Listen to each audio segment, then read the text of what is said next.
keluarga, sahabat-sahabatnya dan seluruh pengikutnya yang tetap istiqamah, tetap setia kepada jalan salaf-salafnya.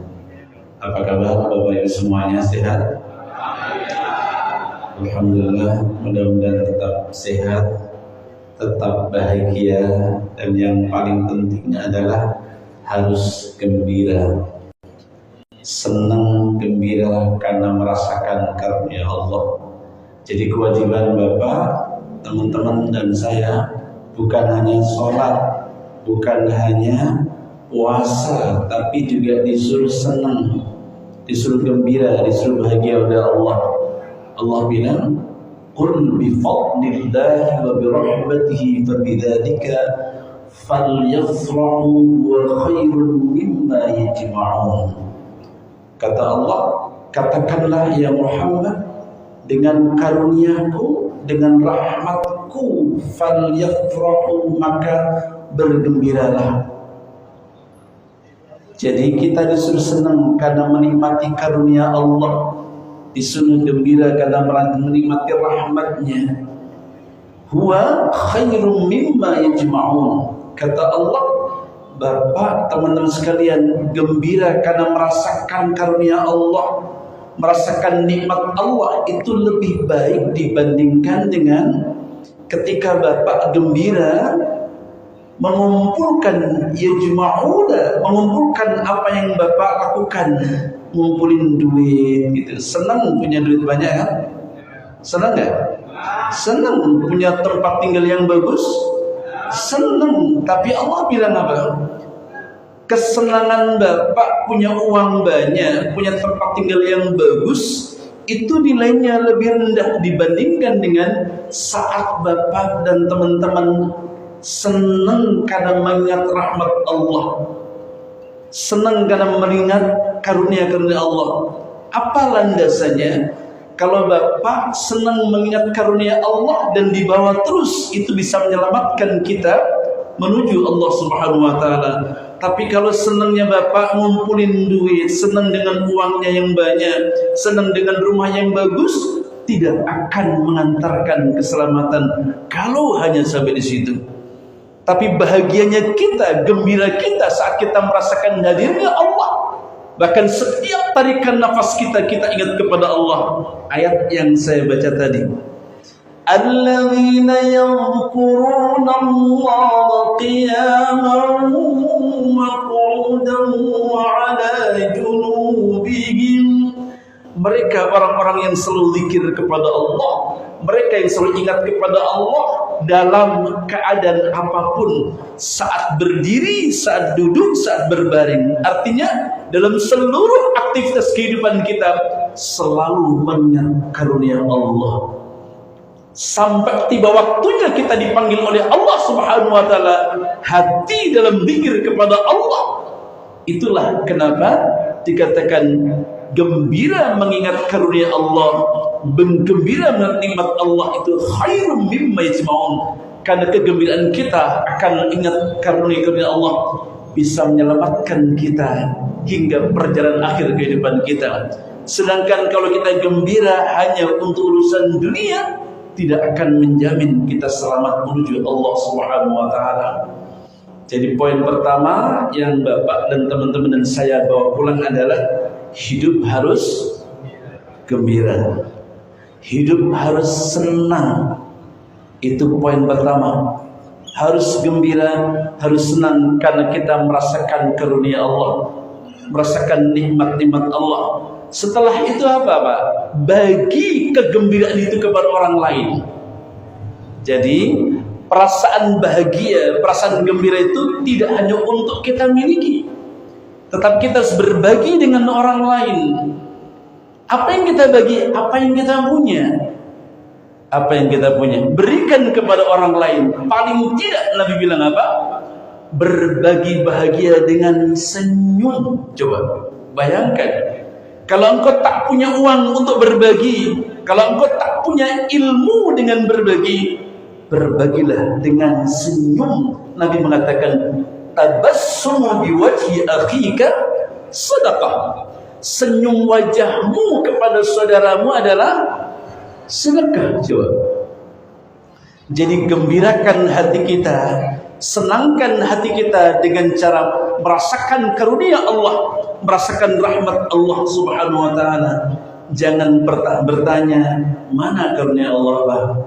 Jangan pernah bertanya, mana nikmat Allah. Kalau Bapak bertanya seperti itu, dikritik sama Allah. Memang kritikan Allah. Kalau ada di antara kalian yang masih menanyakan karuniaku, yang masih menanyakan tentang rahmatku, nikmat-nikmatku, Allah mengkritik kita. Wa fi anfusikum afala tubsirun. Dalam dirimu tidakkah engkau melihat nikmatku? Ini kritikan Allah untuk kita. Dalam dirimu tidakkah engkau melihat nikmat-nikmatku? Dalam dirimu tidakkah engkau melihat karuniaku? Bukankah semua yang ada dalam diri itu milikku? Saat kita bisa melihat, mata ini milik siapa, Pak? Mata ini milik siapa? Allah. Ketika kita mendengar, maka siapa yang memiliki telinga ini? Allah. Siapa yang menggerakkan kaki ini? Allah. Siapa yang membuat tangan kita masih bergerak? Allah. Siapa yang masih mendetakkan jantung kita? Allah. Siapa yang mengalirkan darah kita? Allah. Semua Allah. Maka Allah Subhanahu wa taala kembali mengingatkan kepada kita, kullu yawmin huwa fi sya'an fa bi ayyi ala'i rabbikuma tukadziban. Setiap hari yang ngurusin kalian itu aku, kata Allah. Aku sibuk ngurusin kalian, aku sibuk ngurusin miliaran makhluk-makhlukku. Dan nikmat Tuhanmu yang mana yang akan kau dustakan? Maka sekali lagi, jangan pernah tanyakan nikmat Allah, jangan pernah tanyakan karunia Allah, karena sesungguhnya sadar atau tidak sadar kita sedang menikmati karunia Allah.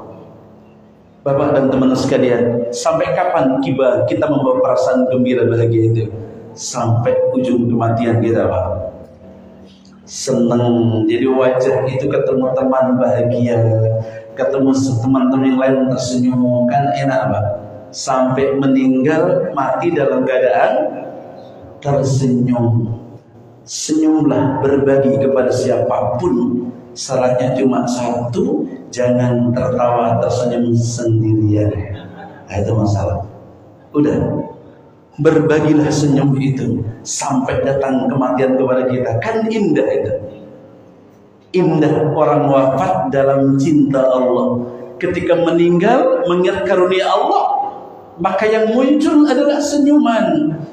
Tapi bayangkan kalau ketemu orang meremut, wajah ditilap terus. Ketika ketemu orang, Masya Allah, kayak apa? Sampai mati, kayak gitu, Pak. Gimana kalau orang meninggal dalam keadaan marah, kerjanya suka marah-marah, pas mati dalam keadaan ingin tahu, Pak, kapan wajah paling jelek kita? Saat marah. Kata Nabi, ketika engkau marah, maka wajahmu itu diselimuti oleh sifat-sifat syaitan, karena amarah itu. Jadi bayangkan ini, Pak, kalau pas marah mati kayak apa gitu. Jadi bagus pas senyum, karena kita berbagi senyum dalam diri kita penuh dengan syukur kepada Allah, lalu kemudian kita berbagi senyum. Mereka digambarkan oleh Allah, alladzi tatawaffakumul malaikatu thayyibina yaquluna salam. Mereka orang-orang yang baik, orang-orang yang salah, orang-orang yang senantiasa mengajak untuk gembira, bahagia kepada orang lain. Ia ajak kegembiraan untuk bersyukur kepada Allah. Saat malaikat hendak mewafatkan dirinya, maka ucapan salamun alaikum, keselamatan atas kamu. Masya Allah. Tidak cukup dengan itu, tapi malaikat mengatakan udkhulul jannata bima kuntum ta'malun. Kamu lihat itu tempat kamu, surga. Itulah tempat kamu, disebabkan karena ikhtiarmu, disebabkan karena amal-amal. Lihat itu tempatnya. Keren, Pak. Senyum. Dalam ayat yang lain dikatakan la tahab wa la tahzan. Jangan kamu takut, jangan kamu sedih. Wa abshiru bil jannati allati kuntum tu'adun. ada kabar gembira untukmu surga yang Allah janjikan. Itu ayat-ayat semua tentang kematian akhir hidup, Pak. Orang yang membawa dirinya dengan senyum bahagia, gembirakan diri. Kita masuk, ya kita santai-santai saja, kajian agak kesufi-sufian, agak tasawuf, agak dalam, tapi santai. Pertanyaan besar untuk diri saya dan kita semua adalah bagaimana agar supaya bapak saya, terutama diri saya, itu bahagia. Bahagia dunia, kubur sampai di akhirat nanti. Ada 3 tip. Nah, ini 3 tip, mudah-mudahan cukup waktu. Saya singkat. 3 tip yang disampaikan oleh para ulama agar supaya kita tidak galau, agar supaya kita terus gembira, agar supaya kita berbahagia. Yang pertama, kata para ulama, yang pertama adalah jangan pernah sesali masa lalu. Apa Pak? Jangan pernah sesali masa lalu. Ingat, gembira itu anugerah. Bahkan dikatakan oleh Al-Ghazali dalam Ihya'nya, inna min khiyari ummatin qauman yadhakuna jahran min sa'ati rahmatillah wa yabkuna sirran min khawfihi min adab. Kata Al-Ghazali, konon ini mengutip dari satu riwayat Rasulullah SAW. Inna min khira ummati, sesungguhnya sebaik-baik umatku adalah yadhakuna qauman jahran, yang suka tersenyum, yang suka tertawa, yang suka gembira bahagia. Min sa'ati rahmatillah, karena selalu ingat akan rahmat-rahmat Allah.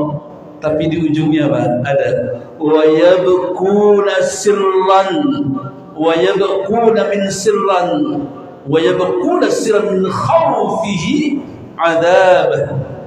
Tapi dalam kesendirian ia menangis karena takut akan siksa kubur. Ketemu dengan orang-orang gembira, bahagia, ingat rahmat Allah, tapi ada saatnya ia sendirian, menangis ia karena khawatir akan siksa kubur, akan siksa neraka. Artinya bukan berarti kita nggak boleh sedih, tapi Allah bilangnya apa? Kalau engkau bersedih, jangan sedih kepada makhlukku, karena makhlukku tak akan pernah menyelesaikan masalah kesedihanmu. Maka kalau engkau bersedih, nangislah kepada aku, mintalah pertolongan kepada aku. Ingat, untuk kunci bahagia yang pertama adalah jangan pernah menyesali masa lalu.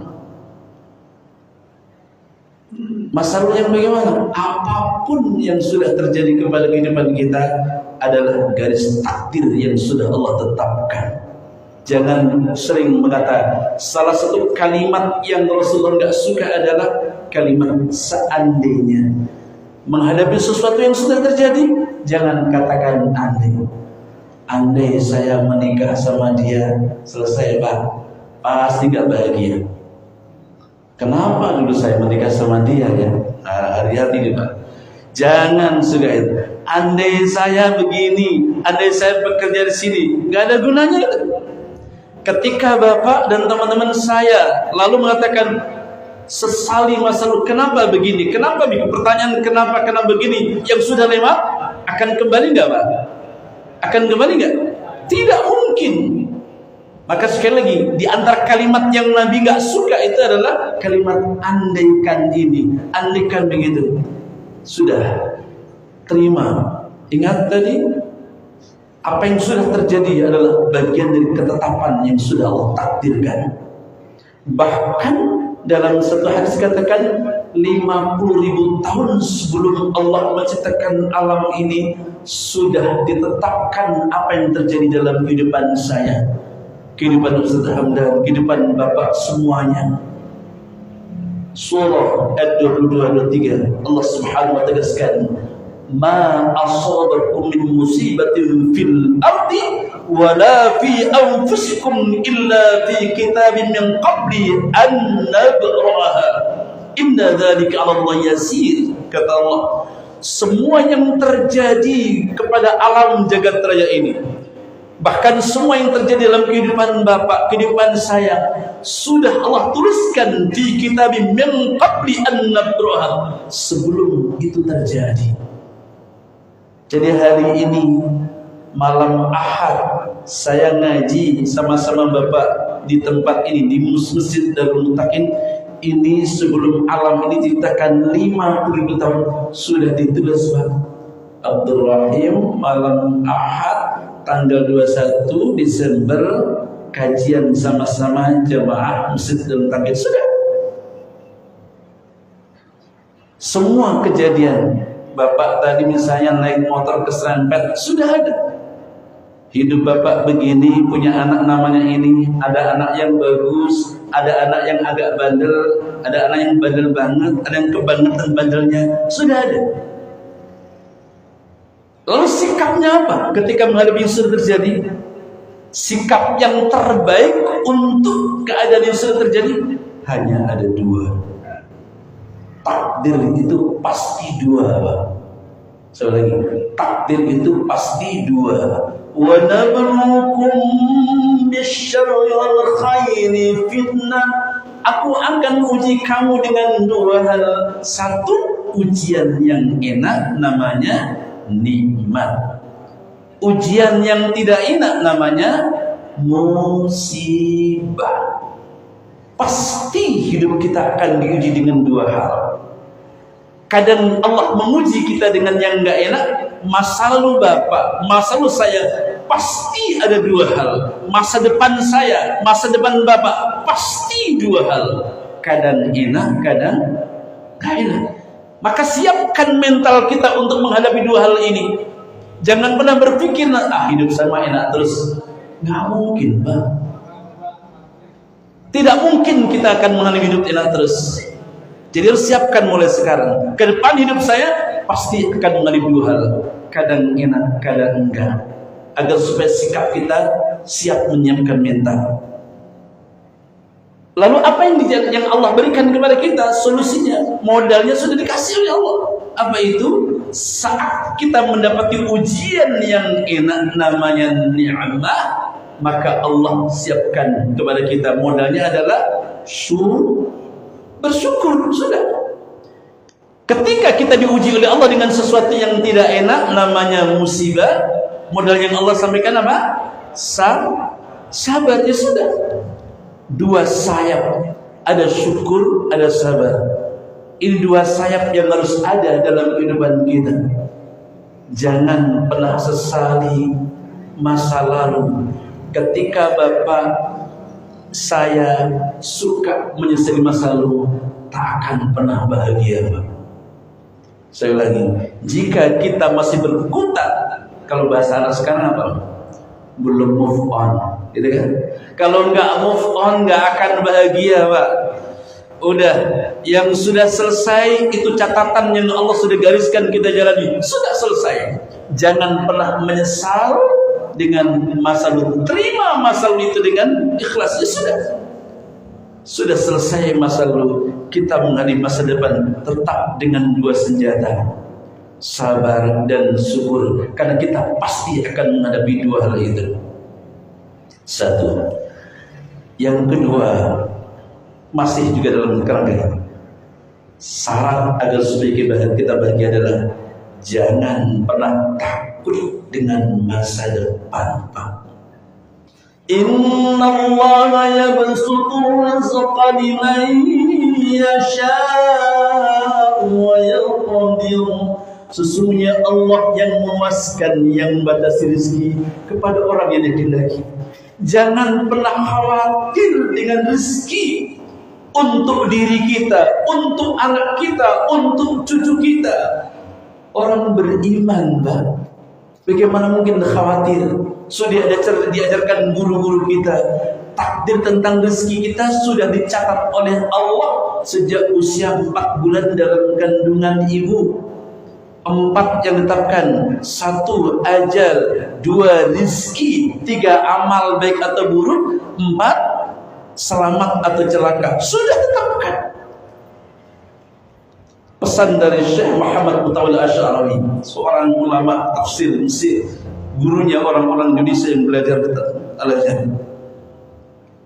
Dalam satu catatan kecil dia bilang, ketika ada orang yang mengeluh, mahasiswa yang mengeluh kepada beliau, Syekh Muhammad Mutawalli Asy'ari mengatakan begini, kalian seringkali ridho menyerahkan nyawamu kepada masinis ketika engkau naik kereta api, padahal kalian gak pernah kenal siapa manusia itu. Kalian juga rela menyerahkan nyawamu kepada supir bus ketika engkau naikin bis, padahal engkau gak kenal siapa supir bus itu. Kalian menyerahkan nyawamu kepada pilot ketika engkau naik pesawat, padahal engkau gak pernah kenal tentang pilot itu. Tapi kalian seringkali tak yakin dengan rezeki yang sudah dijamin oleh Allah. Bayangkan, kata beliau, kalian yakin betul dengan pilot, kalian yakin betul dengan supir bis, kalian yakin betul dengan masinis itu, padahal kalian nggak kenal. Tapi kalian merasa kenal Allah penjamin rezeki, tapi seringkali ragu. Bagaimana mungkin kalian akan bahagia? Kata beliau. Pelajaran indah untuk kita semuanya. Bagaimana mungkin kita akan bahagia, akan gembira jika kita ragu? Jangan pernah meragukan rezeki Allah. Jangan pernah ragu dengan masa depan kita. Diajarkan oleh Nabi Yakub ketika kematian hendak datang kepada beliau, dipanggil semua anak-anaknya, sini nak, sini nak. Kayak orang kita kan, orang Betawi, orang Jakarta sudah sepuh dipanggil anaknya. Mereka bagi-bagi apa Pak? Bagi-bagi kontrakan. Dipanggil nih. Nah Nabi Yakub juga begitu, dipanggil gitu anak-anaknya. Setelah kumpul, kekhawatirannya apa? Nabi Yakub bilang, nah, ma ta'buduni min ba'di. Apa yang engkau sembah setelah aku nanti mati nak? Kata Nabi Yakub. Apa yang engkau sembah setelah aku nanti mati nak? Bukan ma ta'kuluna min ba'di, bukan tanya apa yang engkau makan setelah aku mati nanti nak. Enggak. Kekhawatiran Nabi Yakub adalah kalau putra putrinya itu nggak bisa sholat, nggak bisa ngaji, nggak bisa doain dia. Setelah mendapatkan jaminan, na'budu ilahaka wa ila abaik wa ila Ibrahim dan seterusnya, kami tetap akan menyembah Tuhanmu wahai ayah, Tuhan Ibrahim, Ismail dan seterusnya. Baru senang. Jadi bapak, ibu, kan kita semua jangan pernah khawatir untuk rezeki ke depan. Yang boleh kita khawatirkan adalah jika anak kita nggak bisa sholat, boleh khawatir Pak. Kalau anak kita nggak bisa baca Quran, boleh khawatir. Kalau anak kita nggak bisa doain kita ketika selawat, boleh khawatir. Tapi jangan pernah khawatir, urusan rezeki Allah jamin kok. Kalau bapak sudah ngaji 20 tahun, udah 20 tahun kan ngaji? Lebih katanya. Udah 30 tahun ngaji, masih khawatir dengan rezeki, masih khawatir dengan nasib. Aduh, tauhidnya ayo kita bangun. Jangan pernah khawatir tentang rezeki ke depan. Sudah Allah jamin itu. Itu nasihat dari Syekh Muhammad Mutawalli Asy'ari untuk saya dan untuk kita semua. Kurang 5 menit. Yang ketiga, biasanya saya ngaji 1 jam, Pak. Udah nggak apa-apa. Yang ketiga, yang terakhir, saya ingin mulai dengan satu cerita. Mungkin pernah dengar Bapak. Ada orang santri ini datang ke kiai. Dia buka. Ini santri lama, sudah lama nggak berkunjung sama gurunya, sampai di pondok, santrinya besar gitu. Santri ini sudah di kampungnya punya masjid, punya santri juga, tapi kecil. Banyak masalah, santrinya baru sekitar 20-30 orang. punya keluarga kecil, tapi problem banyak, problem rumah tangga juga banyak. Santri-santrinya banyak datang ke Kiai, Pak Kiai, saya punya santri, saya alumni sini. Pak Kiai masukkan, oh iya saya kenal kamu, gimana kabar kamu? Tanya, ngobrol. Ya saya mau curhat, mau gini. Oke, kalau gitu ini sudah sore, kamu ke masjid, nanti ikut sholat bersama. Malamnya sholat sini, kamu nanti saya sudah siapkan kamar khusus untuk tamu alumni. Itu kamarnya, ditunjuk. Ya sudah, nanti kamu tidur dulu, jangan ngomong dulu, tidur di situ. Subuh habis sholat berjamaah baru kamu menghadapku. Kata Kiai, siap Kiai. Udah, betul. Malam maghrib Isya ikut sama dengan santri-santri yang lain kajian bentar, masuklah ruang kamar yang disiapkan oleh Kiai. Kaget Pak, luar biasa yuk. Dia nggak nyangka kalau Kiai itu menyiapkan kamar istimewa.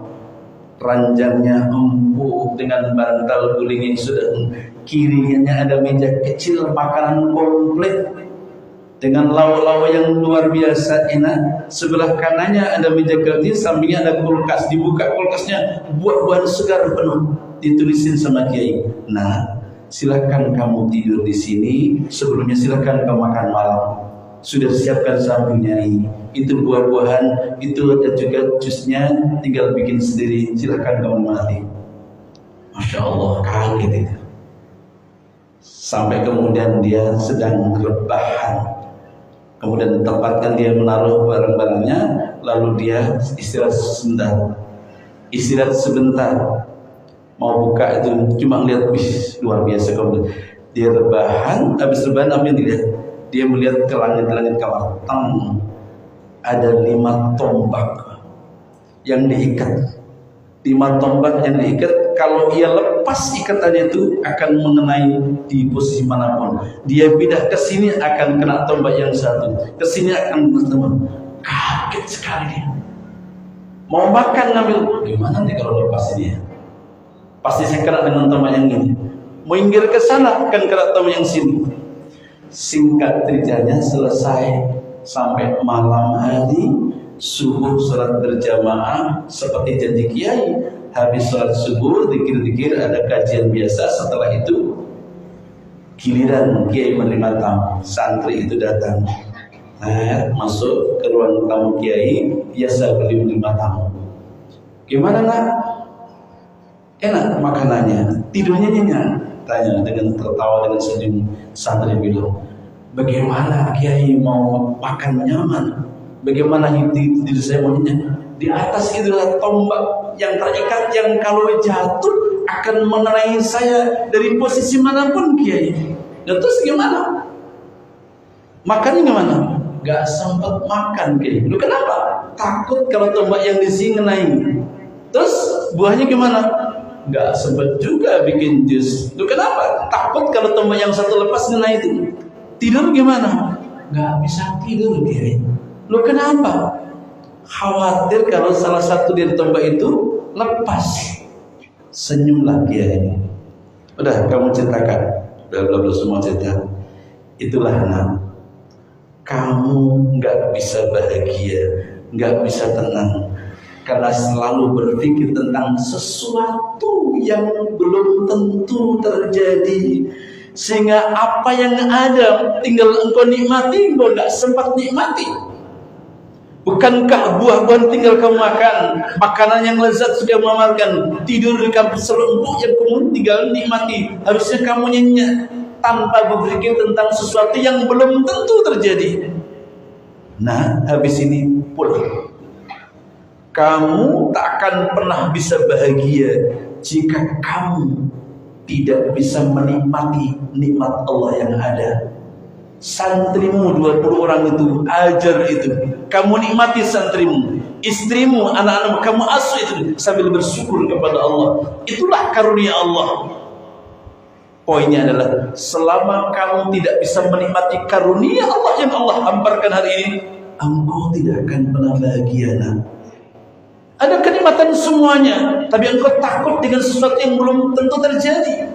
esok digambarkan bapak sekarang misalnya bilang, andai saya punya uang 1 juta, uang cuma 100.000, bapak dikasih sama Allah ini 1 juta, diterima. Wih, ada uang 1 juta. Lalu berpikir, andai saya punya uang 10 juta, dikasih lagi 10 juta. Ketika 10 juta di tangan, berpikir lagi, andai aku punya uang 15 juta, kapan menikmati yang 1 juta bapak? Kapan menikmati yang 10 juta? Lalu berpikir seperti itu, tak akan pernah bahagia. Kapan bahagia? Nikmati yang ada hari ini. Bapak, ibu, punya istri kan?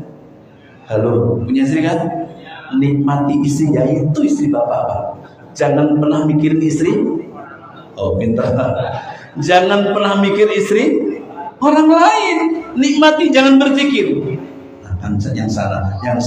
Itulah istri kita. Ketika istri menyiapkan makanan, itulah makanan di meja. Ada sayur asem, ada tempe orek, ada tempe tahu goreng. Ya sudah, nikmati. Jangan berpikir burger. Jangan berpikir itu. Nikmatilah sayur asem itu, nikmati tempe goreng itu, nikmat sekali. Kalau bapak berpikir yang tidak ada di meja, akhirnya apa? Tidak pernah bahagia. Pas sudah 8:30. Oke, saya simpulkan 3 kunci kebahagiaan untuk saya, untuk bapak, untuk kita semuanya. Dasar Al-Quran dan Sunnah. 1, jangan pernah menyesali masa lalu. Bagian dari perjalanan hidup, sikapi semua problem kehidupan dengan 2 hal. Jika yang membahagiakan, bersyukurlah. Jika yang tidak menyenangkan, bersabar. 1. Yang kedua, jangan pernah takut akan masa depan. Jangan pernah takut akan rezeki kita di ke depan. Karena semua rezeki kita sudah dijamin oleh Allah. Semua rezeki anak kita dijamin oleh Allah. Cucu kita juga dijamin oleh Allah. Jangan pernah khawatir dengan rezeki itu. Yang boleh khawatir adalah jika anak kita nggak bisa sholat, jika anak kita nggak bisa ngaji, jika anak kita nggak bisa doain kita ketika kita mati, boleh khawatir. Itu dari Nabi Yakub langsung kepada kita semua. Karena diabadikan dalam Quran, berarti untuk kita semuanya. Pasti bahagia, Pak. Yang terakhir, yang ketiga adalah yuk syukuri apa yang Allah berikan hari ini. Jangan berpikir yang belum tentu terjadi. Nikmati hari ini yang ada dalam kehidupan kita. Punya uang 1 juta, nikmati yang 1 juta. Jangan berpikir 10 juta. Punya uang 10 juta, nikmati yang 10 juta. Jangan berpikir 15 juta. Nikmati yang ada. Yang bahasa kita, syukuri apa yang selesai. Pas. Mudah-mudahan Allah berkahi kita semuanya dalam taat kita hidup. Umur dipanjangkan oleh Allah dalam taat, ya. Keluarga kita jadi keluarga yang berkah dalam ketaatan, rumah tangga kita rumah tangga yang barakah dalam ketaatan. Al-Fatihah. A'udzubillahi minasyaitonir rajim. Bismillahirrahmanirrahim. Alhamdulillahi rabbil alamin arrahmanir rahim maliki yaumiddin iyyaka na'budu wa iyyaka nasta'in ihdinas siratal mustaqim siratal ladzina an'amta 'alaihim ghairil maghdubi 'alaihim waladdallin. Amin. Demikian, mohon maaf segala doa. Allah. Ada benar. Astaghfirullahaladzim. حمد الناعمين حمد الشاكرين حمدا يوافي مزيدا يا ربنا لك الحمد كما ينبغي لجلالك الكريم وعظيم سلطانك. اللهم صل على سيدنا محمد وعلى ال سيدنا محمد. لك الحمد يا الله واليك المستكى وانت المستعان لا حول ولا قوه الا بالله العلي العظيم. اللهم اجعل هذا جمعنا جمعا مرحوما وتفرقنا من بعد تفرقا معصوما. اللهم انا نسالك موجبات رحمتك وعزائم مغفرتك والسلامة من كل إثم والغنيمة من كل بير والفوز بالجنة والنجاة من النار. اللهم ربنا لا تدع لنا ذنبا إلا غفرته ولا هما إلا فرجته ولا دينا إلا قضيته ولا مريضا إلا شفيته ولا حاجة من حوائج الدنيا والآخرة إلا قضيتها يا أرحم الراحمين. ربنا آتنا من لدنك رحمة وهيئ لنا من أمرنا رشدا. ربنا آتنا في الدنيا حسنة وفي الآخرة حسنة وقنا عذاب النار برحمتك يا أرحم الراحمين. وصلى الله على سيدنا محمد وعلى آله وصحبه وسلم والحمد لله رب العالمين. Demikian, mohon maaf. Wallahu muwaffiq ila aqwamit thoriq. Assalamualaikum warahmatullahi wabarakatuh.